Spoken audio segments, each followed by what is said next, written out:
I found a human tooth in my boot this morning. Whole molar, root still attached, wet against the insole right where my bone spur usually grinds into the leather. When I tipped the boot over, it didn't fall out because the root had caught on the interior stitching, and I had to shake it twice before it hit the bathroom tile with the click I felt in my own molars. I stood there watching it dry, the root fibers going from pink to white, and the whole time my tongue kept probing the back of my mouth like something was missing. I called the police from behind the locked door because I didn't want to look at it again. The officer asked if I'd been to the dentist recently. I said no. He said they'd file a report. When I got home from work, the tooth was gone, and my left foot was already inside the left boot, laces tied, and I don't remember putting it on. The leather was damp against my sock.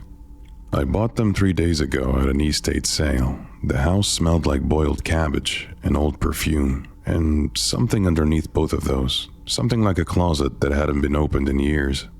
The boots were vintage leather, barely scuffed, $8, my exact size. The seller was a woman in a yellow cardigan who stood there feet away from her own table and wouldn't touch the box. When I tried them on, she watched my feet, not my face. She said they needed to go to someone who'd use them. I have white feet and a bone spur on my left heel that juts out like a small knuckle. Finding shoes that fit in is a months-long ordeal of blisters and returns, and insoles that collapse within a week. When something slides on and molds to your foot like it was always there, you don't ask why the price is insulting. You pay cash and you leave before someone changes their mind. The first day, there was no breaking in, no pinching, no rubbing, nothing. The second day, I forgot I had them on and got into bed still wearing them. The third day, I tried to take the left one off, and my foot didn't want to come out. Not stuck, reluctant.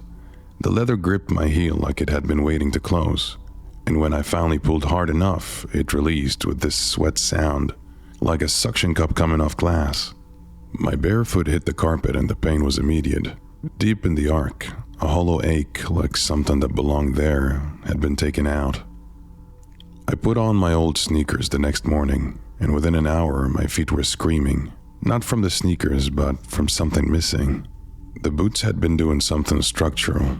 Removing them felt like taking off a cast too early, like the bones had softened around them and now had nothing to press against. At lunch, I sat in my car in the parking garage and put the boots back on in the driver's seat. The relief was instant and shameful and warm, spreading up into my calves like blood coming back to something that had gone numb. That night, I found a toenail clipping in the toe of the right boot. Not mine, thicker, yellowed, curled like a parenthesis. When I touched it, my own big toenail throbbed for the rest of the evening, pulsing hot and tight under the leather, like something was trying to grow through from the other side. The next morning, I bagged them for charity. The plastic grocery bag ripped 3 blocks from the drop-off, handles snapping clean, and when I got home from work, they were on my porch, side by side, facing the door, fresh mud on the soles. I held them up to the porch light and checked the tread against my own gait, the slight drag on the right heel, the pressure from the ball of my foot, the wear pattern that comes from compensating for the bone spur. It matched exactly. They had walked back to me. I wore them to work because I couldn't not, and the whole my coworker Karen's face went strange, like she was looking at someone she almost recognized. She said my walk looked different, heavier, like I was landing harder than I should for my size. I told her I hadn't gained weight, which was all I could think to say. That evening in the parking lot, under the sodium light, I looked down on my shadow on the asphalt. It was moving out of sync, lagging behind by half a step, dragging its feet like it was exhausted. When I stopped, my shadow took one more step before it caught up. I soaked them in bleach overnight in the bathtub. In the morning, the leather looked untouched, darker, actually glossier, like it had been conditioned. But my feet smelled like bleach through the closed closet door while I was still in bed, the chemical sting reaching me from across the room. I went over and put my hands inside to check. The interior was warm and damp, shaped exactly like my feet, down to the hollow where the bone spur sits, down to the spread of my toes, down to the width of my forefoot. Whatever the bleach was supposed to kill, it hadn't touched the shape. When I pressed my thumb into the heel impression, it pulsed back. I took them to the alley behind the building and tried to burn them. The lighter touched the heel and the leather smoked but wouldn't char. I held the flame there for 30 seconds, then a minute, then 2. Then my left foot started to burn. I pulled up my pant leg and there were blisters rising on my heel in the exact pattern of the boot's interior stitching. Raised, fluid-filled, the skin tightening into the shape of the seams. I popped one with my fingernail. The fluid was clear and thick and smelled like old leather and something else underneath. Something sweet rotten and organic, like the back of a throat after a long sleep. I licked my finger without thinking and gagged. It tasted like the inside of someone else's mouth, warm and alive and wrong. This morning I woke up and the boots were on my feet, fully dressed, jeans, jacket, laces tied in the double knot I always use. I don't remember putting them on. I don't remember falling asleep, but I can feel them, tight and warm. And when I stand up, my legs move before I decide to stand. I'm already walking toward the door, my hand already on the knob. I'm watching it happen from somewhere behind my eyes, floating in the back of my skull, a passenger, and my feet don't hurt at all. The bone spur is gone, the wide forefoot is gone, everything fits. The leather has stopped being leather. It feels like skin now, something that breathes with me, that is learning to swallow. My roommate found my old sneakers in the trash this morning, still pristine and worn, laces factory tied. She tried them on and they fit perfectly, which doesn't make sense. Her feet are 2 sizes smaller than mine and narrow as a child's. She doesn't know why she kept them instead of leaving them in the bag. She doesn't know why she's wearing them to work right now, or why her walk feels heavier, like she's carrying someone else's weight.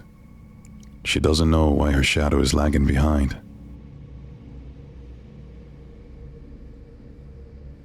The lens slid up behind my eyeball at 11 p.m. and didn't stop.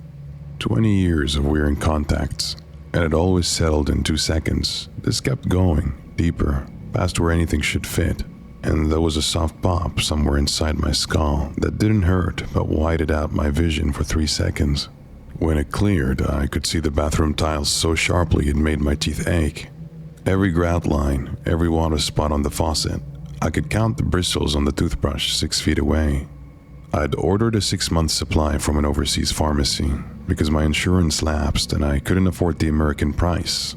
They came in plain packaging, no branding, just blister packs in a bag that smelled like industrial solvent.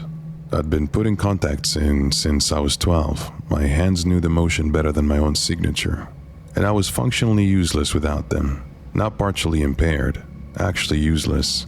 So I peeled the first lens out and dropped it in without looking. I never checked them, 10,000 times, same motion, my mind somewhere else. It didn't settle. When I blinked, it clung to my iris like it was sectioning, and my eye watered for 10 minutes before it finally found its position. Except it didn't feel like it was on my eye. It felt like it had slipped through a gap I didn't know I had and was resting against the bone at the back of the socket, pressed flat against something soft. I could feel it there when I moved my eye, not exactly pressure, just a persistent sense of something that had become part of the architecture. I tried to take it out. I pulled my eyelid wide and slid my fingertip across the surface looking for an edge, and there was no edge. My finger moved across smooth wet sclera and there was nothing to pinch. My iris looked normal, but when I shone my phone light into it, my pupil didn't contract.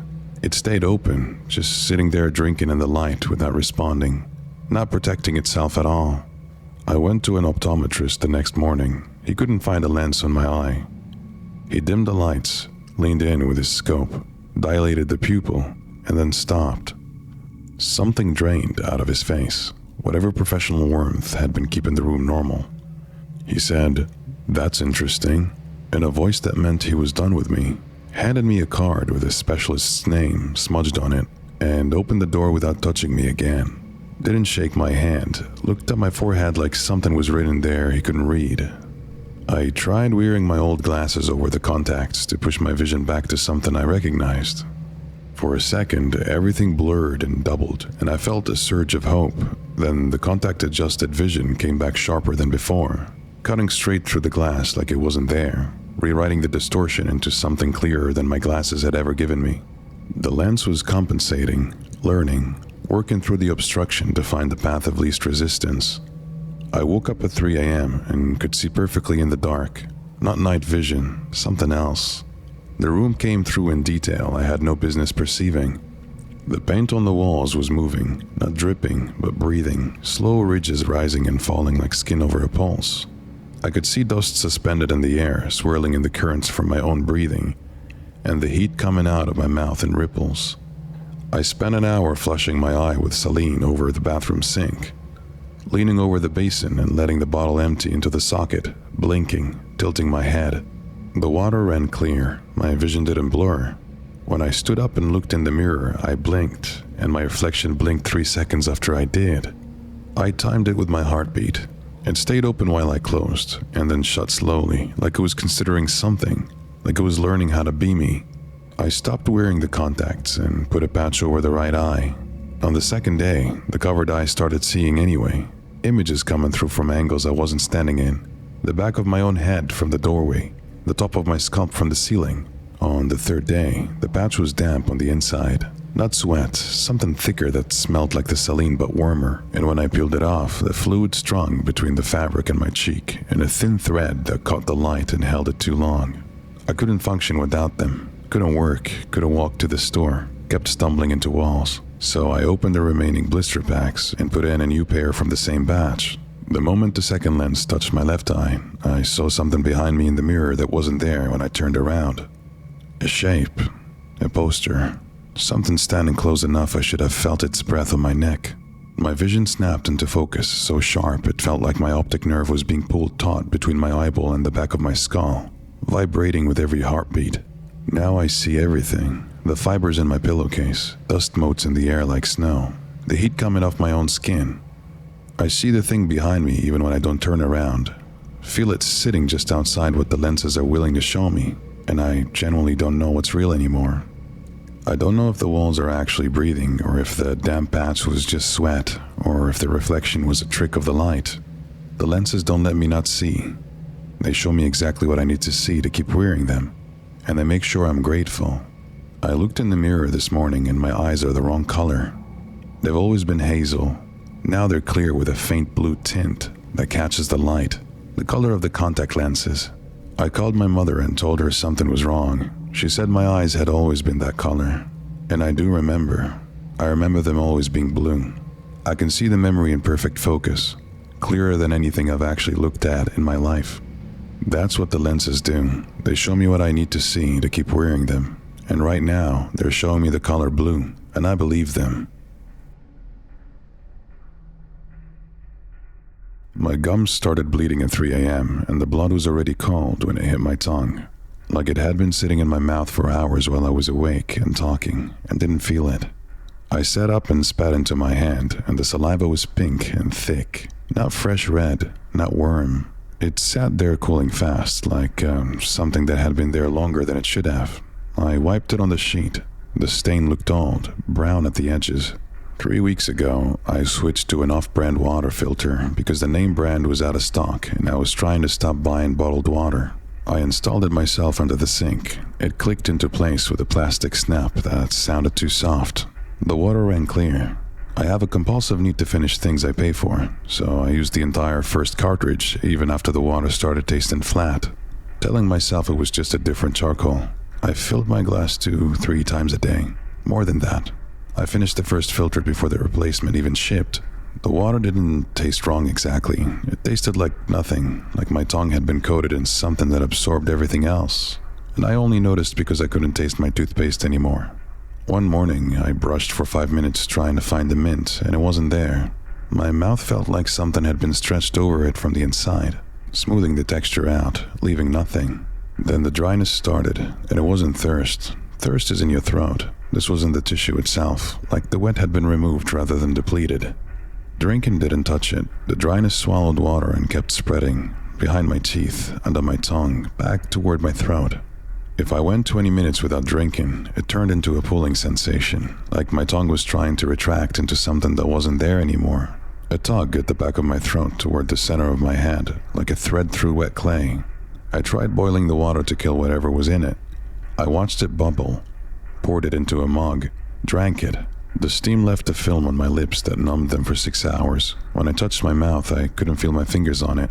It was a wet slot in someone else's face. After that, I switched to bottled water and bought 3 cases. I drank 4 bottles in 2 hours, and the dryness kept spreading down into my throat now, and swallowing felt like dragging something rough over a wound that wouldn't bleed.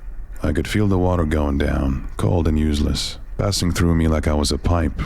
Whatever was drying me out was underneath, in the walls of the tissue, and pouring water on top of it wasn't reaching it. I went to urgent care because I couldn't sleep without drinking, and I couldn't drink without choking. The doctor shined a light down my throat and said my mucous membranes looked textured. That was his word, textured. Like I was a countertop, not inflamed. He stared at the back of my mouth for a long time, not saying anything, then scheduled a biopsy for the following week and sent me home with a pamphlet. I woke up with my pillow wet and realized I'd been drooling in my sleep, except the drool was clear and thick like egg white, and when I touched it, it pulled away from the fabric in one solid string that didn't break. It stretched 3 inches, 4, glistening and intact. I had to flick my wrist to snap it.